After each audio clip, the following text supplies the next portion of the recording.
শেষে ঠাকুর মা এবং স্বামীজির রাতুল চরণে প্রণাম জানিয়ে বলি, পাণ্ডবদের বনবাসে মণি ঋষি কৃষ্ণ ব্যাসদেব সমস্ত লোক মিলে অর্জুনকে বললেন যে তোমাকে দিব্যাস্ত্র লাভ করতে হবে, কারণ ভীষ্মদ্রোণ সমস্ত দিব্যাস্ত্র জ্ঞাত তারা বিপক্ষে থাকবে।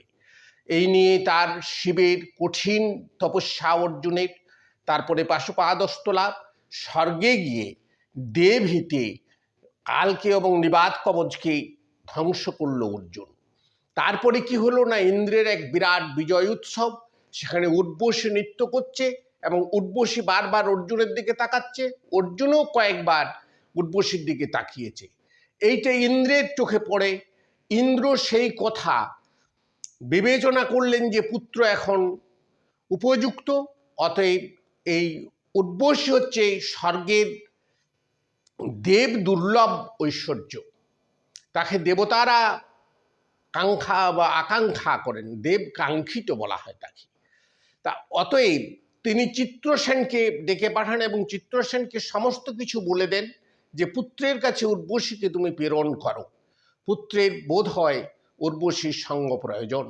একে উর্বশী দেব কাঙ্ক্ষিত, তারপরে সে একবারে সুবাসিত সমস্ত কিছু সেজে গুজে যে অর্জুনের কাছে দাঁড়ালো এবং তার সঙ্গ ভিক্ষা করলো।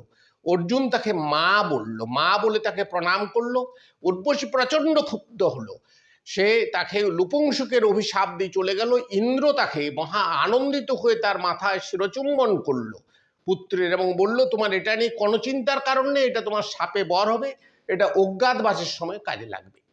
এই কথা অর্জুনের, তিনি কৃষ্ণ ভক্ত, আবার প্রচণ্ড প্রতাপশালী, ব্রহ্মার নাতি কশ্যপের পুত্র বিভাণ্ড, তিনি কঠোর তপস্যা করছেন, অখণ্ড ব্রহ্মচারী পালন করছেন, ব্রহ্মচর্য পালন করছেন।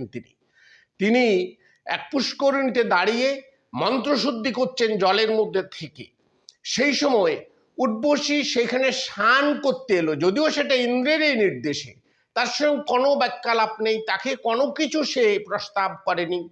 তার রূপ দেখেই অখণ্ড ব্রহ্মচারী ব্রহ্ম খলিত হয়ে গেল সেই জলে। সে আর ধরে রাখতে পারল না। এই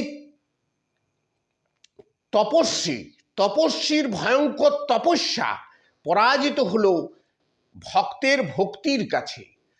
কৃষ্ণ ভক্ত অর্জুন সেই ভক্তির ইয়েতে অবলীলাক্রমে উর্বশীর সেই রূপ সে অতিক্রম করে তাকে মা বলে সম্ভাষণ করে সব কিছু ত্যাগ করতে পারলো, কিন্তুই পারল